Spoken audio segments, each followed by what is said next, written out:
در کتاب شریف مسائل علی بن جعفر در اینجا ملاحظه بکنید، این مسائل علی بن جعفر در اینجا روایت آورده از امام جعفر صادق علیه السلام که بله قال ابی لعبدالله اخی، حضرت موسی بن جعفر علیه السلام گفت که پدر من به برادر من عبدالله بن جعفر گفت الیک ابنی اخیک فقد ملأنی بالسفه فانهما شرک الشیطان.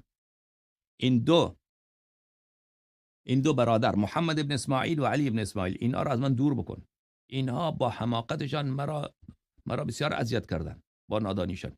اینا فانهما شرک الشیطان، در نطفه اینا شیطان شریک شده. بله، چون آیه قرآن مجیده که شیطان در نطفه آدم شریک می شود، در نطفه اینا شیطان شریک شده. یعنی محمد بن اسماعیل و علی بن اسماعیل و کان عبدالله اخاه لابیه و امیه. عبدالله که بود با اسماعیل از یک پدر و مادر بودن. امام جعفر صادق علیه السلام به اونها